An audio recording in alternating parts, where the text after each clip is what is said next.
the important takeaway that I can give you is 10, 15, 20 years ago, we did a lot of research around elasticities of different animal protein products.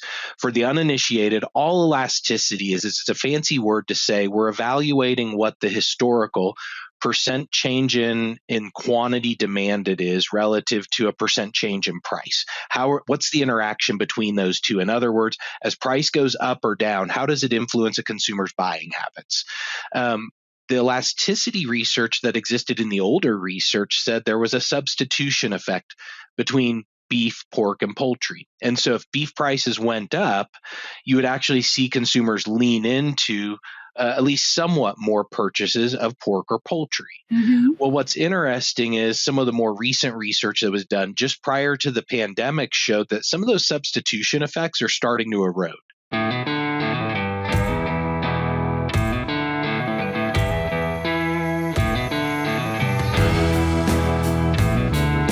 Welcome to the Beef Podcast, brought to you by Wisenetics. I'm your host, Brandy Buzzard, and it's my pleasure to bring you the latest trends and issues from the best and brightest minds in the beef industry. And today we are joined by one of the very brightest minds in the beef industry. I mean that quite literally. I'm so excited to have my dear friend and fellow K-Stater, Lance Zimmerman, here with us on the Beef Podcast. He's a senior beef cattle analyst at Rabobank. Lance earned his master's in Ag Econ from Kansas State University and has had a very long career in data analysis, research, and protein markets, ranging from certified Angus beef to cattle facts and now to Rabobank. Like I said, I'm so excited to talk to him to get down to the nitty-gritty about beef demand, exports and imports, beef pricing, and much, much more. So let's get right to it, Lance. Thank you so much for joining us today. How are you? I'm great. Thank you so much for having me today, Brandy. I'm really excited about this time with you. When I saw you popped up on my schedule for episodes, I have been looking forward to this one. So it's always wonderful to speak to a friend, a fellow K-Stater, and to get to catch up, because the last time we were in the same zip code, I did not really get to talk to you very much because you are very busy. And so it's just wonderful to have this time blocked off to talk to you.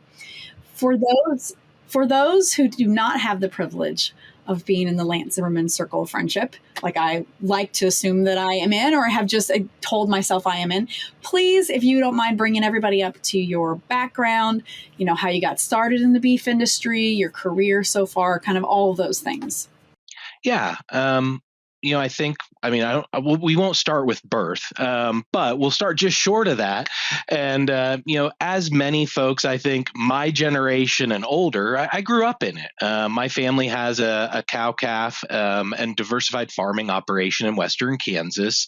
If you ever make the trek to Hays, Kansas, we basically farm the area south of that. The family farm sits literally 10 miles straight south of Hays, and grew up as many people did, driving long before I had a driver's license, running the family's DeKalb seed business, helping as a farmhand as free labor.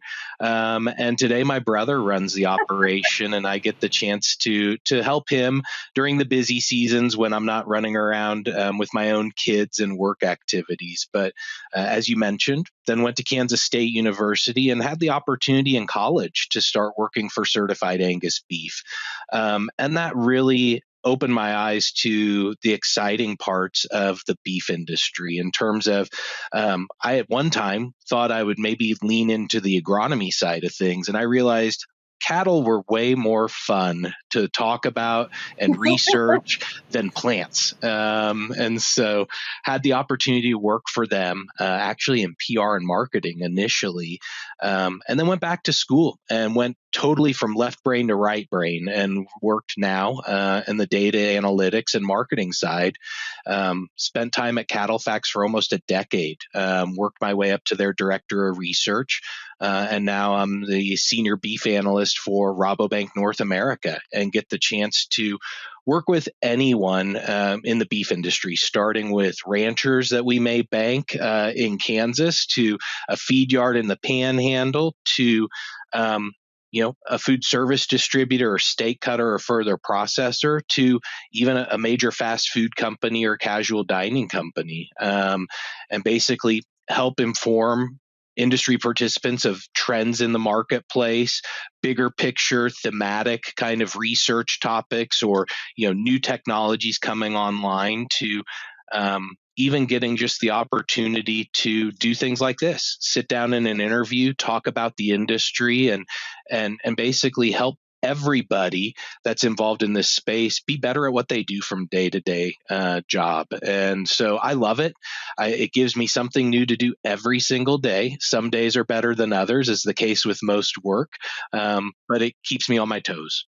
Well, there you hit so many things there. Like maybe some people don't understand like the importance of like having a research area and in a finance company like Rabobank, but it's important. It's very important, and the work you do to keep us all in tune so that we can manage our risk and make financial decisions when it comes from herd growth or herd management. Those are all really, really important. So I know the work that you're doing because I've seen it firsthand for many years is very important. So thank you for that. And let's just get down to like the really nitty gritty tough questions is how long are these prices going to last? Yeah, it's fascinating right now. When you become a market analyst in the beef industry, because of the cyclical nature of the cattle business, you start reliving prior cycles and experiences you went through. And in relative terms, I'm still a relatively new market analyst, only having done this for 15 or so years. But there's a lot of lessons that get drawn on both me personally and other folks in the industry of, oh gosh, I remember when these prices were really strong in 14 and 15. And then, man, the market just punished us then from 2016 all the way through the early parts of the pandemic. And one of the things that I'm trying to share with everybody that I'm talking to, again, whether it's a cow-calf producer in the Central Plains or it's a beef buyer on the coast, is that realize that these prices are probably going to stay higher for longer than what we were accustomed to during the last cycle highs 10 years ago, higher than the price spikes, obviously, that we saw during the pandemic. And the reasons for that are very fundamental. Everybody can go about how they analyze the markets differently. Some folks like myself, I like to arm myself with what we just call the fundamental market analysis data pieces, basic supply and demand. Kind of if you're from a college degree background, macro econ 101, but tilted to the beef industry. Other folks like to look at more the technical indicators of what's going on in the futures markets. Others, they just lean on their experience and wisdom and don't run a lot of sophisticated models or approaches. And what's fascinating about this line of work is you can do it any one of those three ways, a combination of all three. And at the end of the day, we probably all have equal likelihood of being right or wrong. But the one thing that I really try to do is use those baseline supply and demand metrics as a foundation. And then if we want to fade them, either fade prices higher from those models or lower, so be it, but we at least have a foundation to work from. And so one of the things that I'm trying to talk people through is this idea that we haven't even begun the herd rebuild yet. Yes, exactly. And we're still at a point where we're not retaining a large number of heifers. Thankfully, we've stopped the liquidation of the cow herd. I think we're really getting to a point where we're getting back to a more comfortable level of cow herd culling, that if we can just start retaining heifers, herd growth can happen again. But we're not there yet. And you transition that to what happened in 14 and 15, we actually were already retaining an expansion level of heifers going into 2013. We just had to get cow herd culling to stop, and we did with rain. And then 14 and 15, we started to see that rebuild really take shape. And then, of course, prices corrected on us in really the second half of 15 all the way through 16. And there were some very different reasons for that we can get into. But the reality is we can't even draw parallels to today in 2013. We're probably drawing more parallels between what today is in 2011 or 2012. And so because of that, we're still going to see beef supplies continue to erode a little bit each year. And then once we start retaining heifers, we'll really see beef supplies tighten, because you don't send those heifers down the road to a feedlot. You keep them on the farm and ranch to become your next mama cows. And so as we look at it, even if we just assume demand only holds steady from here on out, over the next 5 years, just based on the decline in supplies that we can probably expect to happen seasonally, cyclically, we can still see higher prices for probably at least the next 2 years, maybe even the next 3 or 4. That is music to the ears of a cow-calf producer. Um, I'm writing this down. I was having this conversation. I had it multiple times at NCBA, and then I've had it with guests on the show here. Just like if you retain heifers today, right? And you, like, let's say the spring calvers from last year, they bred those. They're breeding these heifers in May, June, something like that. So you're looking at, let's see, then they calve in the spring, and then those calve. I mean, you're looking at probably 3 years before those even have a calf, right? Yep, before those even have a calf. And then another 8 months after that. So, like, it's a long, I mean, as you well know, it's really hard to grow in the beef industry. Like, it's not like raising rabbits where you've got multiple, or hogs or chickens or anything like that. So it's really, when I hear people talking about how these prices can't hold, and I'm not looking to be argumentative out in public, but in my mind, like, this isn't like 2 months from now, then the bottom's going to fall out of it. Like, the beef has to come from somewhere, and people are holding their heifers, right? So it's really important. And you brought up the demand part right there, which is a nice segue. But do you, you said even if beef demand holds steady for the next 5 years, beef demand has grown, as you know well and have documented over the past several years steadily, and maybe you can provide the percentage on that. But is beef demand going to continue growing? Do you foresee that happening? And do you expect a time, like barring a catastrophic event, when it might slow? Is there anything that could make it slow, I guess? No, that's fantastic questions. And yeah, first to give everybody kind of a track record on where demand has been and where it is today. What you'll hear a lot of folks in the industry talk about is the demand lows in the late 1990s.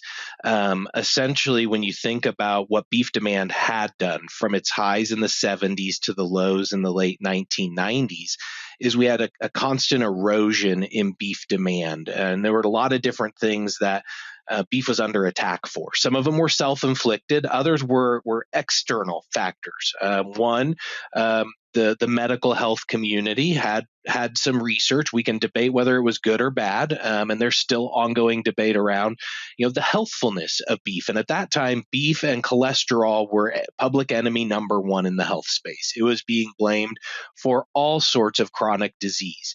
Today, I think the research would suggest we lean too far down that path. And when we also think about that 80s, 90s period, we had some battles with E. coli and salmonella across all the animal protein space, not just beef, but the industry really had to clean up their image in terms of a food safety standpoint. And we've got an immaculate track record now today from a food safety standpoint. And then the other thing that really hurt us from a beef demand standpoint in that period was we raced towards red meat yield and we ran away from marbling because, again, we were worried about this war on fat. Well, as we ramped up red meat yield, we removed marbling from the equation, we crushed palatability of beef. And then we realized, actually, the consumer really likes marbling because it creates juiciness, flavor, tenderness, all those things we want in a good steak. And so we started turning the tide and finding balance, right, from a genetic and a marbling standpoint. And everything we've done from the late 90s on has built demand and grown demand. And so on average, since those lows in the late 1990s, demand has grown about 1 to 2 percentage points a year, to the point that today we're sitting here first quarter 2025. I was just looking at the data earlier this week. Beef demand in the first quarter of 2025 is 50% higher than where it was the first quarter of 1998. Mm-hmm. Okay. And so exceptional demand growth. And if you say, okay, where does that line up historically? Where are we now? First quarter demand of this year was the highest it had been since 1986. Wow. And so what I love to tell people is millennials and Gen Zs today are eating the best beef in their lifetime, and demand bears that out. And what I mean by that is from a quality standpoint, we're sitting here today producing record high or near record high volumes of prime and choice beef. At a percentage that we've never seen before in our lifetimes. And we're paying the dividend for that because we have a consumer today, especially as millennials are the chief buying demographic in the United States, that they value quality, they value taste, they value experience. And beef is the experience protein. And so, I mentioned steady demand, and that was just because I want to buffer myself and be a little bit conservative. And I want to give folks the opportunity to say, well, gosh, Lance, your price forecast would suggest that we could see 5-weight calf prices out in 2027 or 2028 on top of $4 a pound on an annual average basis, not just at the spring highs. That seems way too extreme. Well, then when I tell them, well, actually, that's based on a $9.50 retail price. Today, we're at about $8.60. They go, oh, well, that's not that much of an increase in retail prices. And I say, yeah, and that's on steady demand, not increasing demand. And they, oh, well, that kind of makes some sense. And so when you make a price forecast, I always try to run it through an informal sensitivity analysis and go, okay, well, if I miss demand by this much, what would it mean to prices plus or minus? Or if I miss supply by a pound, either high or low, what did that mean to price? And basically the projection I'm putting out there when I talk about, calf prices on top of $4 for an annual average, or I talk about $9.50 retail prices, there's a range around that, both within a calendar year and within a trend line. I'm shooting down the middle. And in fact, many would argue I'm probably shooting down the bottom 1/3 of what the full range of possibilities could be. So at those prices, right? So you're talking about $9.50 on the consumer end. Do you foresee a spot where prices are going to affect beef demand? Like, what level is that? Like, how expensive does it have to get? I mean, I don't want it to become too expensive for customers, but what does that look like possibly? No, that's a fantastic question and one we should ask. I think the first thing that's important to mention is the beef consumer today compared to the beef consumer that existed just 10 years ago or even 20 years ago is different. We're seeing it in some of the academic research that exists. And I try my best to distill down heavy academic research into the language we can all digest. And the important takeaway that I can give you is 10, 15, 20 years ago, we did a lot of research around elasticities of different animal protein products. For the uninitiated, all elasticity is it's a fancy word to say we're evaluating what the historical percent change in quantity demanded is relative to a percent change in price. What's the interaction between those two? In other words, as price goes up or down, how does it influence a consumer's buying habits?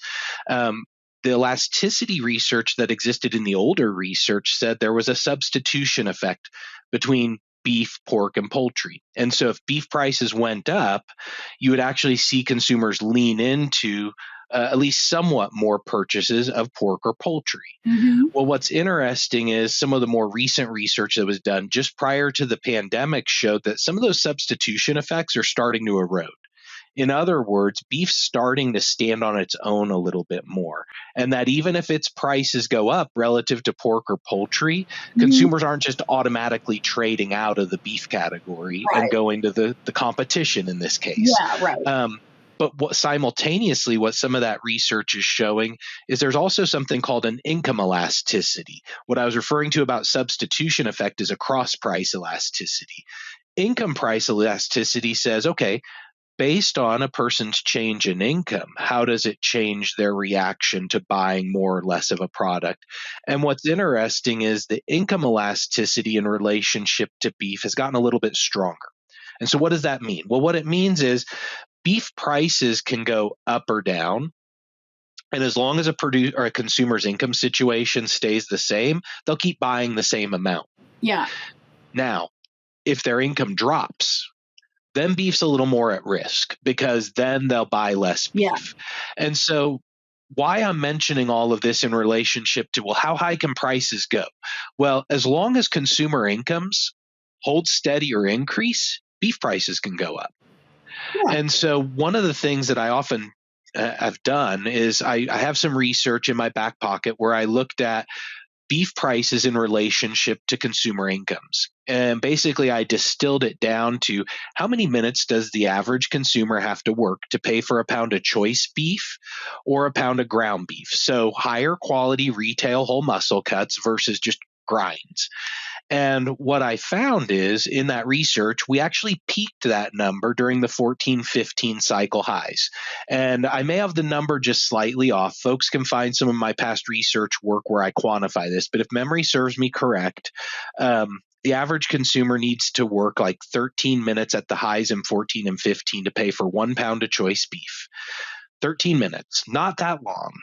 To pay for a pound of ground beef, it was about 10 minutes.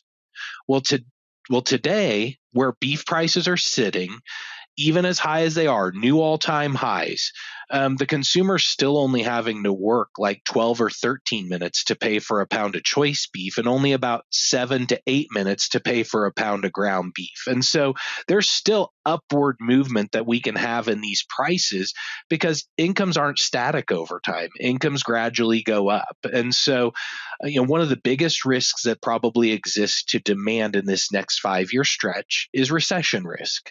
And certainly that's no different than any given year. About 2 out of every 10 years, we expect a recession, but it's been a while if we ignore the pandemic period. And obviously, with some of the chaos in the marketplace today, with a new administration and trade wars and all these talks of tariff and non-tariff related trade barriers, and obviously plenty of economic stressors that we've placed on the consumer lately, of course, there's elevated recession risk. And so that is one caveat. But the good news about a recession is they're always temporal. They only last a short period of time. And if we're thinking about this cattle business and this cycle we're in, we usually don't rebuild the cow herd for just 1 or 2 years. Right. I joke that after your spouse and probably the dog on the farm, the cow is probably the next significant, relationship you have from a length of time standpoint. Probably, yeah. I remember what I was going to say is you were talking about how like experience, like beef is an experience. And that's totally true because you never hear someone say, I got a promotion at work. Let's go out and have I love chicken and pork, but you never hear someone say, let's go out and have some fried chicken to celebrate, or let's go out and have a pork chop. Like people go out, beef is used to celebrate. Right. And so it's definitely an experience. Like people like anniversaries, birthdays, like people center those things around food. Food is nostalgic and emotional and things of that nature. And so you hit the nail right on the head there with that experience. And then I had to write it down so I wouldn't forget it. But you were making a point about the, I don't know where I heard this, but it reminded me of like when I worked at NCBA, where you would hear like as people like in underdeveloped countries, as their income would increase, like one of the first things they do is change their eating habits and they add more protein, like more animal protein to it. And it's the same here. It's just we're already eating the animal protein. And then the elasticity is changing it to beef. And I had to talk all that out because a lot of pieces are coming together. So I appreciate you for being patient with me as I rationalized all that. But it's not like beef is a very complex supply chain and retail market, as you know. It's not just here's it is, chop it up. My daughter calls the butcher the cow chopper. Take it to the cow chopper and eat it. Like there's a lot that goes from that, cow chopper to the table. And I think that some of this stuff can get overlooked, and it's very crucially important. Well, and you bring up a really interesting point, Brandy, in that I would say our supply chain is even more complex today in terms of its ability to deliver to the consumer a variety, their animal protein of choice in a variety of form factors in a way that didn't exist pre-pandemic. And what I mean by that is growing up as a child, the definitions and boundaries behind what you got at the grocery store versus what you got in the restaurant were night and day different. Right? Whatever you were buying in the grocery store, you were taking it home to prepare it to eat. Mm-hmm. Today, we can walk into any grocery store in America and we can walk out of there with dinner or lunch and eat it in our car. I mean, you could eat it out of the grocery cart if you really wanted to, and people might look at you funny, but you can do it by the time you get to the parking lot. And the same thing with food services. 10 years ago, and certainly 20 years ago, if you were going to eat a restaurant meal, you were eating it in the restaurant. Yeah. You're buying the meal, you were sitting down, you were ordering a drink, you were paying for a tip.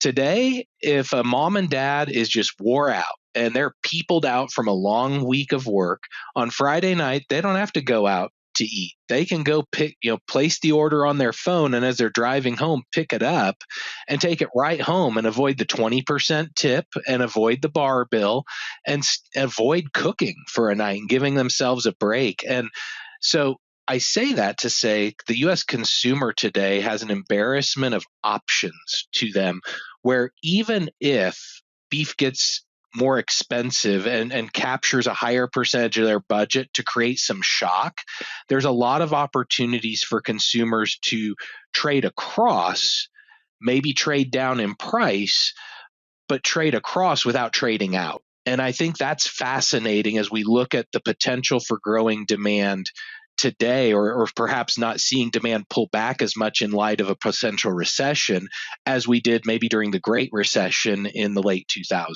Yeah, an embarrassment of options. That's a wonderful way to quantify that. Yeah. And the pandemic, we all geared up during the pandemic. Like, I've always had a smoker, but then I got a Blackstone, then I got an air fryer. Some folks have a sous vide, or I don't know what that thing's called, but no, you got that right. Sous vide, you got that right. Yeah. The Instapots, like there's all these tools that everybody got during the pandemic, and they kind of feel the need to dust them off the pantry shelf every once in a while and actually use them. So yeah, for sure. I was late to the air fryer party. I just got mine. I probably haven't had it I've had it a little over a year because I've had it for 2 Super Bowls now. That's for time is the NFL. Time is so I know I've had it for 2 Super Bowls, but you're absolutely right. Like, we had to cook more and you had to experiment more things. And thankfully beef was able to be a part of that. So just a reminder to our audience, if you're enjoying this episode of the Beef Podcast presented by Wisenetics, please remember to like, subscribe, and share it with your friends and family. Lance, we've been talking about demand a lot. And as a cow-calf producer, I know that like the beef that I raise isn't just sold here in the United States.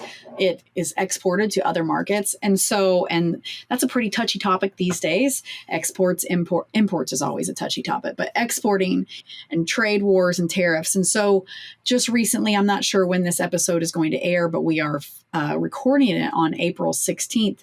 And just recently, China has chosen not to renew the beef export license for the United States processors. So, how has that affected our demand, or like export market demand and value to beef producers per head? Because historically, beef exports add like as you know, $350, $400 a head. So, how does that affect our income, opportunity?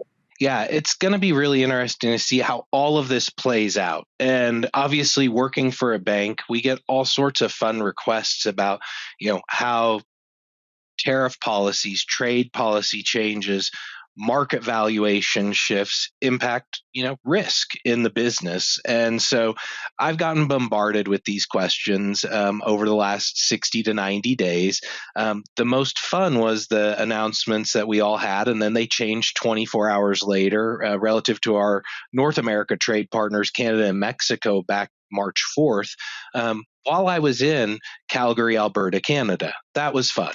Oh, that was just joyous for you. It was delightful. Yeah. But no, speaking to all of this, let me level set on a few things just to put trade impacts on U.S. beef and cattle markets in perspective, and then we'll talk specifically to the China case.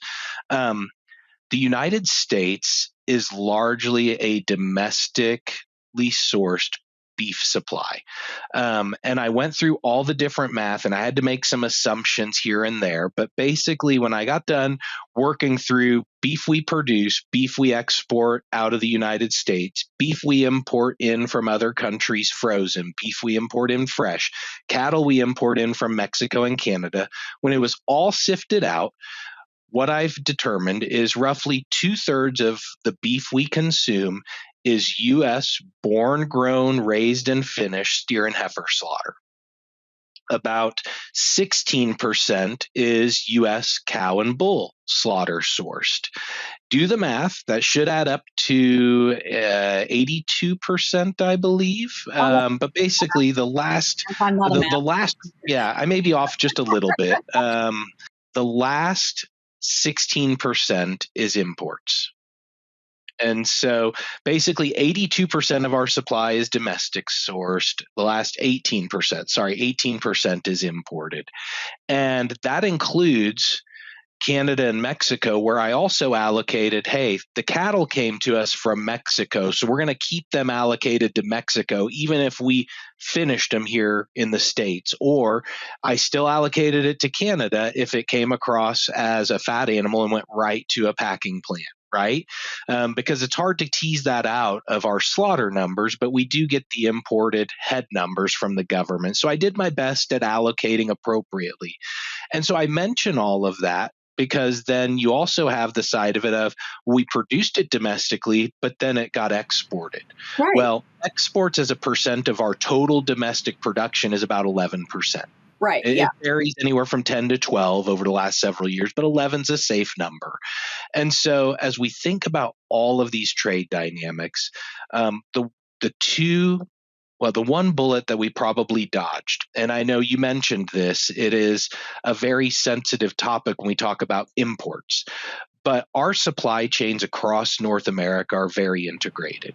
Mm-hmm. We have a feed yard industry in the United States that depends on Mexico feeder cattle imports. Yeah. Maybe not all feed yards. Maybe if you're a feed yard in Nebraska, you don't care too much about imports out of Mexico of feeder cattle. But if you're a feed yard listening to this podcast today and you're in Texas or New Mexico or Arizona, they're a very important part of your supply. The majority of your yard is probably still American cattle, but you do depend on that Mexico supply to fill in around the edges and keep the feed yard full. Same if you're a feed yard in the Pacific Northwest. Those Canada imports of feeder cattle and calves are very important at different times of the year where your domestic supply can be a real challenge in keeping the yard full. And so had those tariff barriers went in place, both U.S. against Canada and Mexico or vice versa, we would have created a lot of supply logistic challenges, not just within the cattle and beef space, but we would have likely seen a whole lot of pork and poultry piling up in the U.S. that would have become problematic for us as a beef industry because it would cause pork and poultry prices to contract and likely drag beef and cattle prices down with it. So for all of those logistical challenges that people want to poke at relative to imports, maintaining a strong North American market, because we become so intertwined, really avoided a lot of potential heartburn and headaches, I think, for U.S. cattle and beef producers. The other side of it. Oh, absolutely. Yeah. Then the other side of it becomes those overseas markets that you alluded to, both imports and exports. And while Australia, Brazil, Paraguay, they're importing in a lot of U.S. beef. Uruguay's been bigger, and Argentina even lately. What I want to encourage producers to realize is have confidence in what you're producing. In the U.S. Beef consumers different than almost any other beef consumer on the globe. They want high marbled and fresh beef more often than not. Yes, there's opportunities for grass-fed, grass-finished. There's opportunities to sell in the frozen area. There's opportunities to sell in pre-cooked entrees. But by and large, most of our beef is consumed fresh, and it's produced as a grain-fed finished product. that makes it really challenging for countries like Australia, Brazil, and others to compete in volume. Usually, when we see a lot of volume from those partners come into the States, it's because we're slaughtering fewer cull cows. And they're a great replacement for those lean beef trimmings that we get out of our cull cow markets. And so, yeah, we're seeing big imports out of Australia and Brazil. They're going to get an extra 10% tariff on them for the time being based on the most recent information we have. But at the end of the day, they're substituting a product that cyclically has a lot of ebbs and flows in it based on what our herd liquidation looks like. And then lastly, the export picture. As we look at our top 5 export markets, they vary in order from time to time, but usually 3 are pretty consistent over the last 4 years in our top 3: Japan, Korea, and China. And they may move around in those positions a little bit depending on time of year.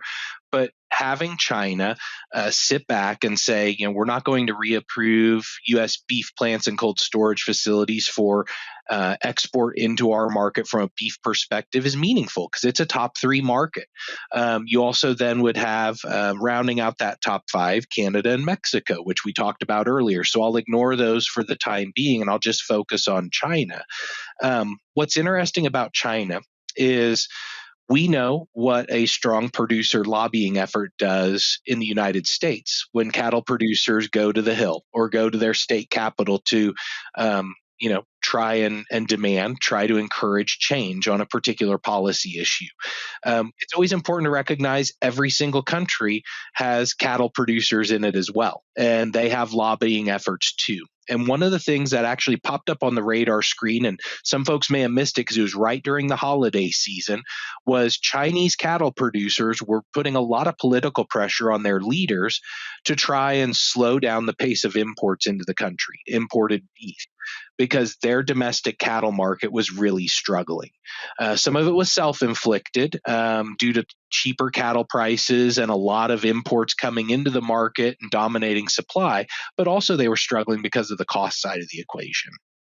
And so they were putting a lot of political pressure on their government to slow down the pace of imports, or at the very least investigate if the increase in imports was leading to a reduction in prices across the board. And so as we flip the script and we transition into mid-March, when a lot of these licenses for export partners were due for renewal, China was slow to approve pork plants. They eventually did. And then the vast majority of beef plants and cold storage facilities didn't get approval. And one of the cool things about the team I work for, as I mentioned, I'm within our Rabo research division. I not only get the chance to do beef analysis within North America, but I get to interact with our other beef analysts around the globe. And our analyst that covers the Southeast Asia region said, because of that political pressure is actually the main reason those licenses didn't get renewed. The trade war and tariff battles that we're fighting probably added to it. They didn't certainly help it any, but a lot of it was probably due to some of that political pressure. And I think that what's important to recognize about China is while they're a great beef market and have been for 4 years and bought a lot of our lower valued cuts and offal items, they also at times can be a very finicky trade partner. And demand has been a real challenge in that market. The Chinese economy isn't roaring like it was 10 years ago. It's not quite recovered and gained its strength back post-COVID. And so for a lot of reasons, we were seeing some beef activity already slow down going to China. You hate to lose a top 3 market at any point.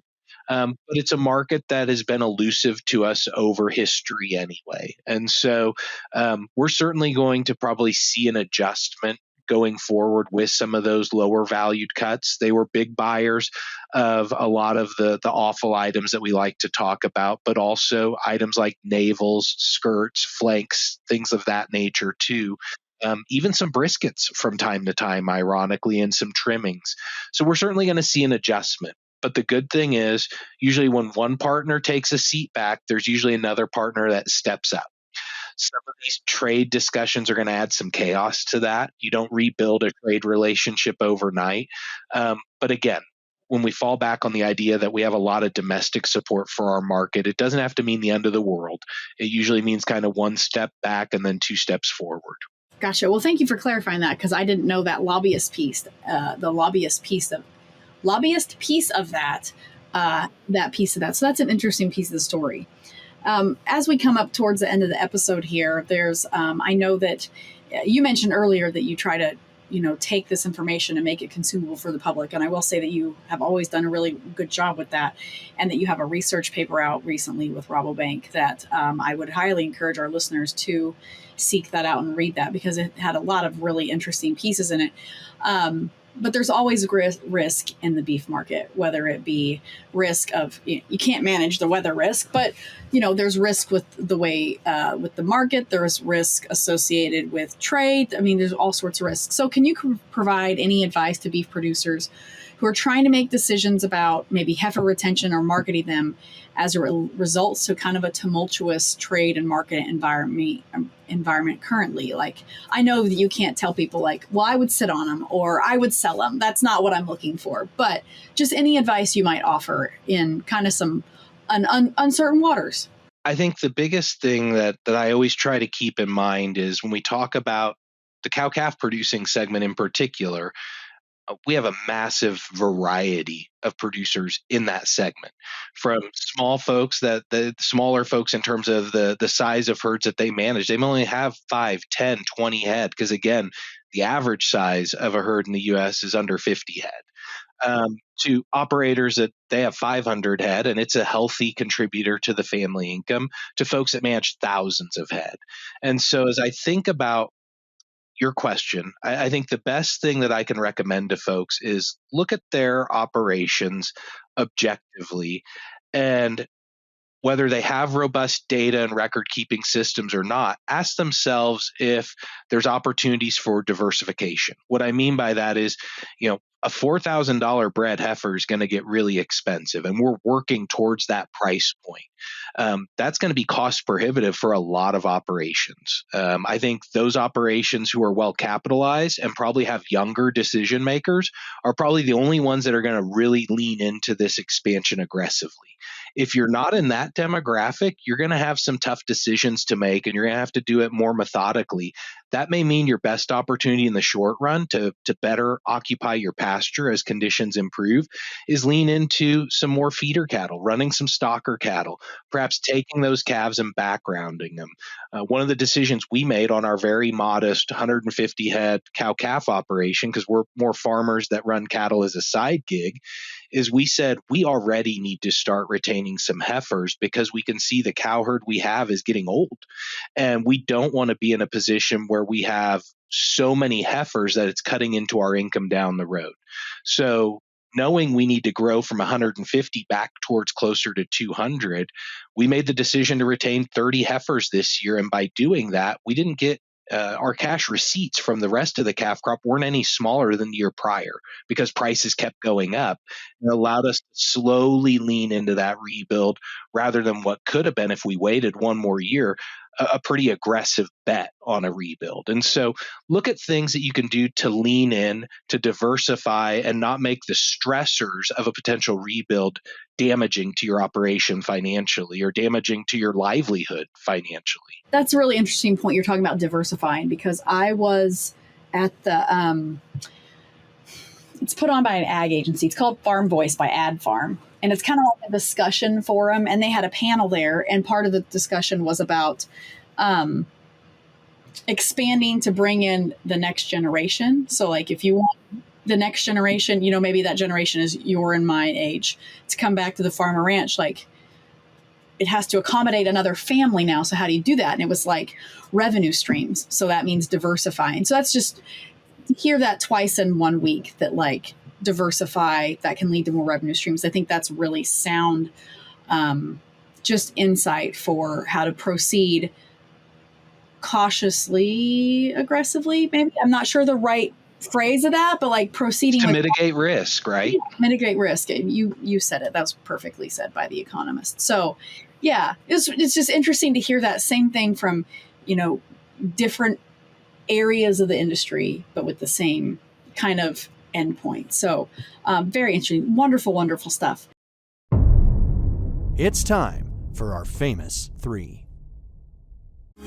Give your calves the digestive advantage with Digesterone Prime. This phytogenic feed additive blends essential oils, herbs, spices, and plant extracts to optimize digestion and nutrient absorption. By enhancing feed intake and supporting gut health, Digesterone Prime boosts your calves' immunity and growth while increasing profitability. Plus, it has no withdrawal periods, making it a smart choice for your feeding program.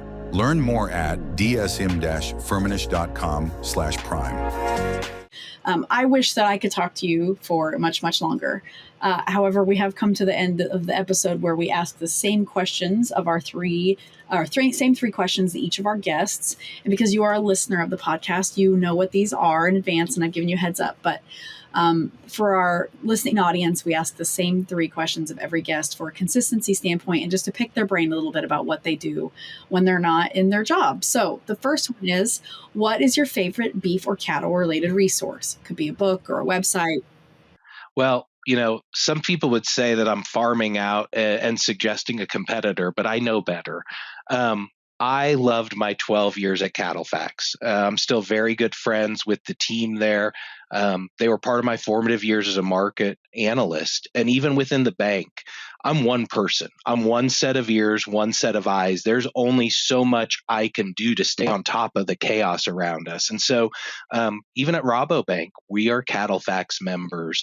And I tell folks, if you're serious about your cattle business and wanting to stay on top of how you can be the best in class operator for your size, scope, scale, be a CattleFax member. A base membership is only like $250 or $300 a year. That's small change to get market information on a daily, weekly, and monthly basis in a variety of different frameworks.